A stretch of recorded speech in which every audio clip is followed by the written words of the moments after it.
GST compensation అనేది ఎందుకు ఇవ్వాలి? So please note down. Why GST compensation? Why GST compensation to states? Question రాసుకోండి. Why GST compensation? Why GST compensation to states? రాష్ట్రాలకు ఎందుకు GST compensation ఇవ్వాలి? అందులో మొదటిగా రాసుకోండి చిన్న. ఫస్ట్ది ప్రాబ్లం 1. ప్రాబ్లం 1 మొదటి ప్రాబ్లం రాసుకోండి చిన్న. మొదటి ప్రాబ్లం రాసుకోండి. ఒకటి, జిఎస్టీ అనేటటువంటిది డెస్టినేషన్ బేస్డ్ ట్యాక్స్. జిఎస్టీ అనేటటువంటిది ఓకే, జిఎస్టీ అనేటటువంటిది destination based tax. Destination based tax మీ అందరికీ తెలుసు, అవునా? Destination based tax. For example గుజరాత్లో కార్ మ్యానుఫ్యాక్చరింగ్ ఎక్కడ జరిగింది?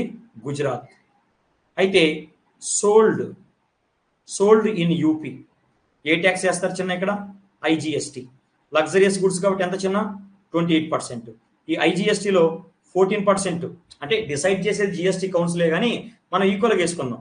14% సిజిఎస్టీ కింద యూనియన్ గవర్నమెంట్కి పోతుంది, మరొక 14% ఎస్జిఎస్టీ కింద స్టేట్ గవర్నమెంట్కి పోతుంది. మరి ఏ స్టేట్ గవర్నమెంట్కి పోతుంది అంటే యూపీ. మరి గుజరాత్ స్టేట్కి లాసా కాదా? గుజరాత్ స్టేట్కి లాస్ ఫర్ గుజరాత్ స్టేట్. ఒకటి పక్కన పెడి. రెండో ప్రాబ్లం నెంబర్ 2 రాసుకోండి. రెండో ప్రాబ్లం ఎందుకు కాంపెన్సేషన్ ఇవ్వాలి కదా, రెండో ప్రాబ్లం రాసుకోండి. ప్రాబ్లం నెంబర్ 2 అంటే గుజరాత్ వాడు ఆ కారు మ్యానుఫ్యాక్చరింగ్ కంపెనీకి అవసరమైనటువంటి ల్యాండ్ ఇచ్చాడు, ఎలక్ట్రిసిటీ ఇచ్చాడు, ట్యాక్స్ ఎగ్జంప్షన్ ఇచ్చాడు, వాటర్ ఇచ్చాడు. అన్ని ఇస్తే చివరికి చేతిలో బొచ్చ పెట్టారు. నెక్స్ట్ ప్రాబ్లం 2 రాసుకోండి. So what is your, so please note down, what is your largest source of tax? What is your largest source of tax అంటే ఏ పన్నుల ద్వారా నీకు ఎక్కువ ఆదాయం వస్తుంది? రాసుకోండి చిన్న, రాసుకోండి. ట్యాక్సెస్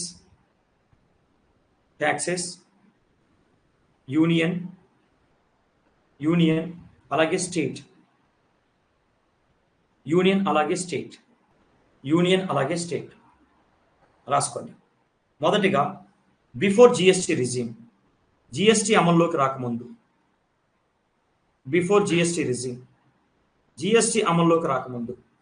యూనియన్ గవర్నమెంట్కి అత్యధిక పన్నులను తెచ్చిపెట్టేటటువంటిది, యూనియన్ గవర్నమెంట్కి అత్యధిక ఆదాయాన్ని తెచ్చిపెట్టేటటువంటిది జిఎస్టీ అమల్లోకి రాకముందు ఒక నిమిషం, జిఎస్టీ అమల్లోకి రాకముందు అత్యధిక ఆదాయాన్ని తెచ్చిపెట్టేటువంటి ట్యాక్సులు కార్పొరేషన్ ట్యాక్స్, అలాగే ఇన్కమ్ ట్యాక్స్.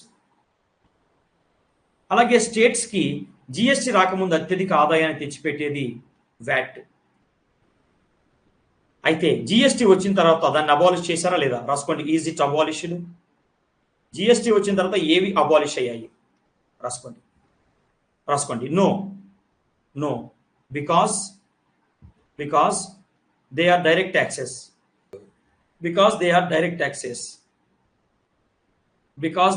ట్యాక్సెస్. అంటే ఒకటి అబ్జర్వ్ చేయండి, జిఎస్టీకి ముందు యూనియన్ గవర్నమెంట్కి అత్యధిక ఆదాయాన్ని తెచ్చిపెట్టేటటువంటి ట్యాక్సులు జిఎస్టీ వచ్చిన తర్వాత జిఎస్టీలో విలీనం అవ్వాల. అంటే జిఎస్టీని తీసుకురావడం వలన యూనియన్ గవర్నమెంట్కి అత్యధిక ఆదాయాన్ని తెచ్చిపెట్టేటటువంటి ట్యాక్సుల విషయంలో ఎలాంటి ప్రాబ్లం రాలేదు. కానీ వ్యాట్ అనేది అబాలిష్ అయిందా లేదా? రాసుకోండి. వ్యాట్ అనేది అబాలిష్ అయింది. ఎస్, ఫుల్ స్టాప్, అక్కడే రాసుకోండి. అబాలిష్డ్ కంటిన్యూ రాసుకోండి. అబాలిష్డ్ అండ్ దాంట్లోనే and with in GST state get only half portion. Within GST, state get only half portion. ఏంటి అంటే ఒకప్పుడు చిన్న ఒక బిస్కెట్ ప్యాకెట్ ఉంది. బిస్కెట్ ప్యాకెట్ అమ్మేటప్పుడు దాని మీద వ్యాట్ వేసేవాళ్ళు. వ్యాట్ ఎంత? 5%. ఈ 5% మొత్తం ఎవరు తీసుకునేవాళ్ళు? 5% అమౌంట్ మొత్తం ఎవరు తీసుకునేవాళ్ళు? స్టేట్. ఇప్పుడు చూడండి, నౌ ఇప్పుడు చూడండి, బిస్కెట్ ప్యాకెట్ ఉంది. ఈ బిస్కెట్ ప్యాకెట్ పైన జిఎస్టీ వేస్తున్నాం. ఎంత? 5%. ఈ 5%లో మళ్ళీ సిజిఎస్టీ కింద 2.5% యూనియన్ గవర్నమెంట్కి ఇవ్వాలి.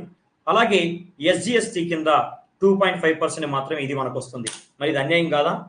ఒకప్పుడు మనం వ్యాట్ వేసుకున్నప్పుడు ఒకవేళ ₹5 వస్తున్నాయి, ₹5 మనకే.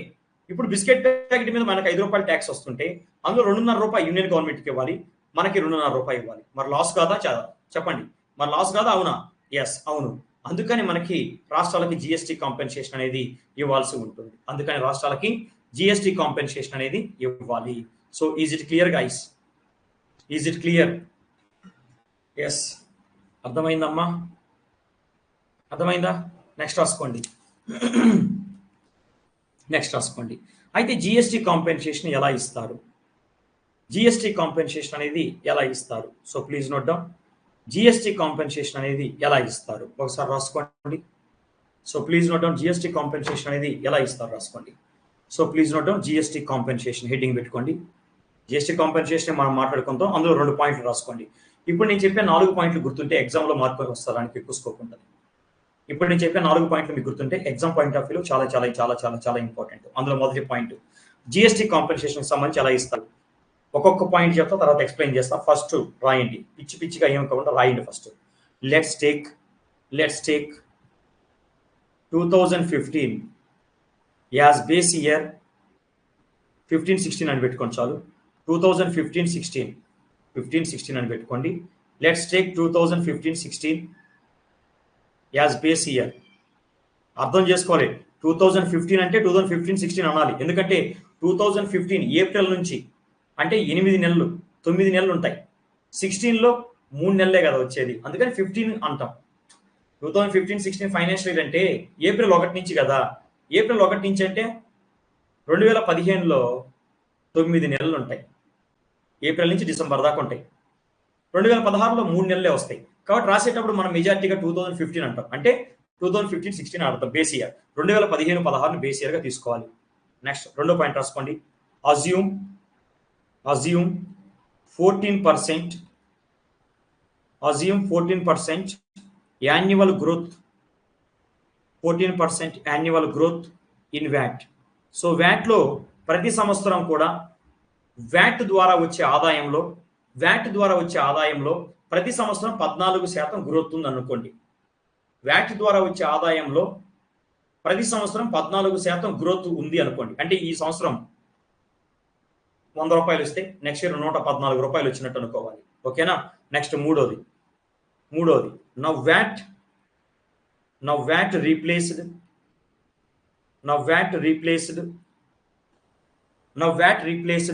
With SGST.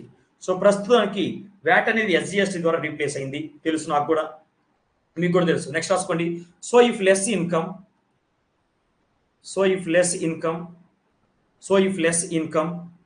For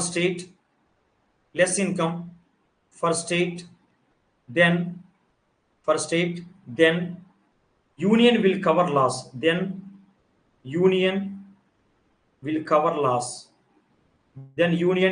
loss.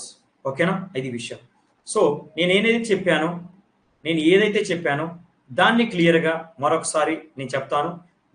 Graphical representation చేస్తాను, మీరు జాగ్రత్తగా చూడండి. సో దేన్ని బేస్ ఇయర్గా తీసుకుంటున్నాం? 2015-16ని బేస్ ఇయర్గా తీసుకుంటున్నాం. కాబట్టి 2015 అనుకోండి. 2015 బేస్ ఇయర్ కాబట్టి నేను 100 తీసుకుంటున్నాను. కరెక్ట్గా లెక్కలు వస్తాయి. కరెక్ట్గా క్యాలిక్యులేషన్, ఈజీ క్యాలిక్యులేషన్ కోసం బేస్ ఇయర్ కాబట్టి నేను 100 తీసుకుంటున్నా. అంటే 2015 బేస్ ఇయర్లో 2015లో ₹100 వచ్చింది వ్యాట్ ద్వారా. ఎంత ఆదాయం వచ్చింది చిన్న? ₹100 వచ్చింది. ఆ తర్వాత 2016 ప్రతి సంవత్సరం ఎంత గ్రోత్ ఉంటుందన్నారు? 2015లో 100 రూపాయలు ఇస్తే 2016 ఎంత రావాలి? 114. ఎందుకు? ప్రతి సంవత్సరం కూడా వ్యాట్ ద్వారా వచ్చే ఆదాయంలో 14% గ్రోత్ ఉంటుంది అన్నాడు. కాబట్టి రాసుకోండి. 2016లో వచ్చే ఆదాయం వచ్చేసి ఎంత ఉంటుంది? 114 ఉంటుంది. నెక్స్ట్ 2017 రాసుకోండి. 17 మళ్ళీ ఒక 14% రాసుకోండి. మళ్ళీ 14% అంటే రూపీస్ 130. నెక్స్ట్ అలాగే రాసుకోండి. 2018, 19 మళ్ళీ 14% గ్రోత్ రేటు, కాబట్టి రూపీస్ 148. నెక్స్ట్ అలాగే 2019, 20 కాబట్టి రాసుకో. 2019, 20లో 169 రూపీస్ 169. అలాగే 2020, 21 2020, 21లో రాసుకోండి ఎంత వస్తుంది? So rupees 193. నెక్స్ట్ 2021, 22 ఎంత వస్తుంది? రాసుకో 219. ఎందుకు సార్ ఇలా రాసావంటే, ఎందుకు సార్ ఇక్కడ 2017లో జిఎస్టీ అమల్లోకి వచ్చింది. 2017 నుంచే జిఎస్టీ అమల్లోకి వచ్చింది, తెలుసు కదా మీకు. 2017 నుంచే మనకి జిఎస్టీ అమల్లోకి వచ్చింది. అయితే గవర్నమెంట్ ఏం చెప్పిందంటే 5 సంవత్సరాల వరకు జిఎస్టీ కాంపెన్సేషన్ ఇస్తా అన్నది. అంటే ఎస్జిఎస్టీ వ్యాట్ ప్లేస్ లోకి ఎస్జిఎస్టీ రావడం వల్ల రాష్ట్రాలకు నష్టం వస్తుంది, కాబట్టి మేము 5 సంవత్సరాల కాంపెన్సేషన్ ఇస్తానన్నారు. అంటే ఎప్పటి నుంచి? 17, 18, 18, 19, 19, 20, 20, 21, 21, 22 అయిపోయింది. 5 సంవత్సరాలు అయిపోయింది, అందుకే 21 దాకా రాశా. సరే, ఇప్పుడు నేను ఇది వ్యాట్ కలెక్షన్ ఎల్లో కలర్ లో రాశాను కదా, ఎల్లో రాసుకోండి. State VAT collection, state VAT collection ఎల్లోలో రాసింది state VAT collection in rupees. Next రాసుకోండి, నెక్స్ట్ రాసుకోండి. బ్లూ కలర్ రాస్తున్నా. బ్లూ కలర్ లో రాసేది రాసుకోండి జిఎస్టీ. అయితే 2015 నుంచి అమలు చేశారు జిఎస్టీ. 2015 నుంచి కాదు, 2015 నుంచి జిఎస్టీ అమలు చేశారు. అంటే ఇక్కడ 2015లో జిఎస్టీ లేదు కాబట్టి 0, 2016లో జిఎస్టీ లేదు కాబట్టి 0. అయితే 2015 నుంచి అమలు చేశారు. అయితే 2017లో జిఎస్టీ ద్వారా ఎంత ఆదాయం వచ్చిందంటే, 2017లో జిఎస్టీ ద్వారా 110 రూపాయల ఆదాయం వచ్చింది. 110 రూపాయలు. వ్యాట్ ద్వారా ఎంత వస్తుంది మనకి? ఇన్ కేసు వ్యాట్ ఉండి ఉంటే 130. అయితే ఎస్జిఎస్టీ ద్వారా ఎంత వస్తుంది? 20. ఇప్పుడు లాస్ ఎంత? రాసుకోండి. పాయింట్ రాసుకోండి. యూనియన్ విల్ గివ్, ఇదే loss. Union will give rupees 20 compensation to state. Rupees 20 compensation to state. That's it. Compensation to state 20 రూపాయలు. అలా ప్రతిదానికి క్యాలిక్యులేట్ చేసుకోండి. అలాగే ఇప్పుడు చూడండి, ఇక్కడ ఎంత వచ్చింది మనకి? 2018లో వ్యాట్ ద్వారా 148, ఎస్జిఎస్టీ ద్వారా 120 వచ్చింది. అంటే లాస్ ఎంత రాచన్న? లాస్ ఎంత? 28 రూపాయలు. సో 28 రూపాయలని కాంపెన్సేషన్గా ఇవ్వాలి. That's it. 28 రూపాయలని కాంపెన్సేషన్గా ఇవ్వాల్సి ఉంటుంది. ఓకేనా? నెక్స్ట్ రాసుకోండి. దాని కింద రాసుకోండి, కొన్ని పాయింట్ రాసుకోండి. స్కీమ్ వ్యాలిడ్ ఫర్, అంటే compensation scheme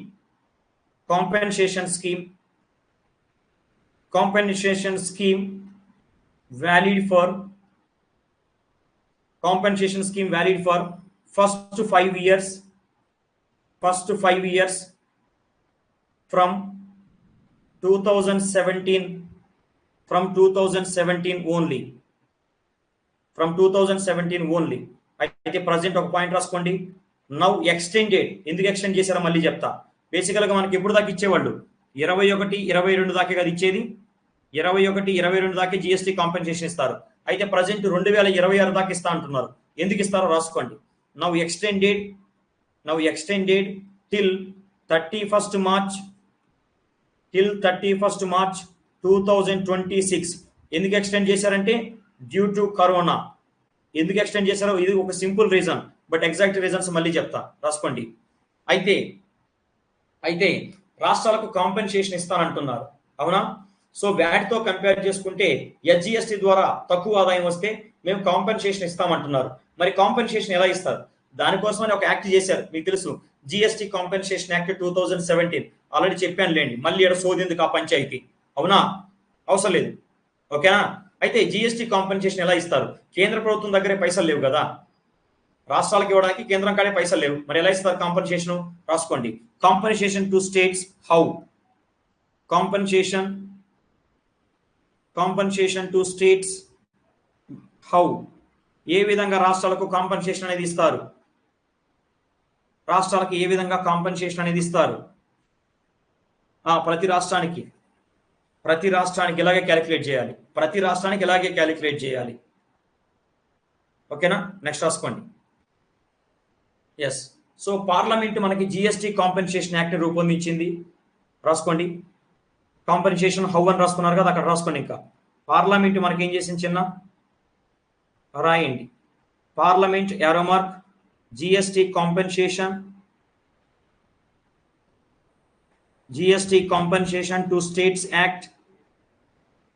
to States Act 2017. Next రాసుకోండి. జిఎస్టీ కౌన్సిల్ రాసుకోండి చిన్న. జిఎస్టీ కౌన్సిల్ రికమెండ్స్ గుర్తుపెట్టుకోండి. కాంపెన్సేషన్ సెస్ వేస్తారు. యాక్చువల్గా రాష్ట్రాలకి కాంపెన్సేషన్ ఇవ్వడానికి గవర్నమెంట్ దగ్గర డబ్బులు లేవు. అందుకని మనకేం చేస్తారంటే కొన్ని demerit goods, luxurious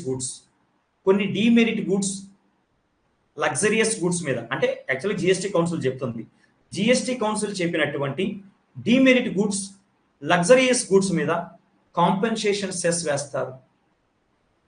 demerit goods, luxurious goods మీద కాంపెన్సేషన్ సెస్ వేస్తారు. ఆ కాంపెన్సేషన్ సెస్ ద్వారా వచ్చినటువంటి పైసల్ని రాష్ట్రాలకు కాంపెన్సేషన్ గా ఇస్తారు. రాసుకోండి. GST council recommends union government to impose GST compensation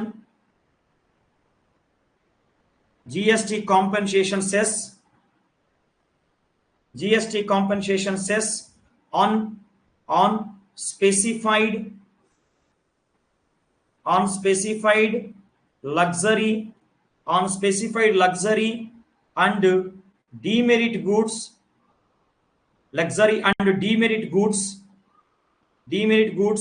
such as GST council చెప్పినటువంటి కొన్ని వస్తువుల పైన, డిమెరిట్ గుడ్స్ అలాగే లగ్జరియస్ గుడ్స్ పైన union government GST compensation cess వేస్తుంది. ఆ తద్వారా వచ్చిన పైసల్ని జిఎస్టీ కాంపెన్సేషన్ గా రాష్ట్రాలకు ఇస్తారు. ఎలాంటి గుడ్స్ రాసుకోండి, జస్ట్ రాసుకోండి చాలు. పాన్ మసాలా, అలాగే టొబాకో ప్రొడక్ట్స్ కానివ్వండి. అంటే ప్రొడక్ట్ను బట్టి మారుతుంది చిన్న. మళ్ళీ సిగరెట్కి ఒక రకమైన సెస్ ఉంటుంది, గుట్కా, రజనీగంధ, మానిక్ చైనింగ్, జర్దా ఇలాంటి వాటికి ఒక రకంగా ఉంటుంది. ప్రొడక్ట్ని బట్టి మారుతుంది. కావాలంటే రాసుకోండి. Cess varies as per product.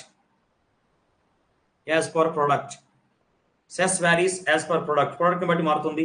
అలాగే టొబాకో. ఓకేనా? నెక్స్ట్ రాసుకోండి. caffeinated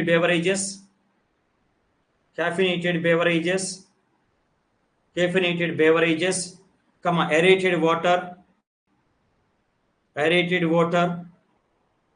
ఇలాంటి వాటిపైన ఒక 12% అవసరం లేదు అనేమో రాసుకోండి. నెక్స్ట్ కోలు, లిగ్నైట్ పొల్యూషన్ క్రియేట్ చేస్తాయి ఇవి.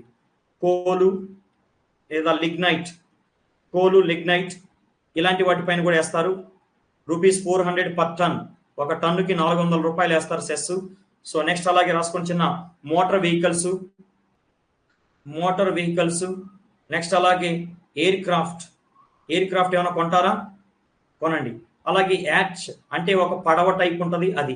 వీటిపైన కూడా 3 to 22% ఉంటుంది, డిపెండింగ్ ఆన్ ప్రొడక్ట్ అనమాట. Depending on type of vehicle 3 to 22%, depending on type of vehicle. Vehicle టైప్ను బట్టి ఉంటుంది. 3నా 14నా 16నా అనేటటువంటిది. Next that's it. ఓకేనా చిన్న? నెక్స్ట్ రాసుకోండి. జిఎస్టీ కాంట్రవర్సీ రాసుకోండి చిన్న. నెక్స్ట్ కాంపెన్సేషన్ కి సంబంధించినటువంటి కాంట్రవర్సీ గురించి డిస్కస్ చేద్దాం. బట్ రేపు డిస్కస్ చేద్దామా? Okay. So that is for today guys. I hope you guys are enjoy the session.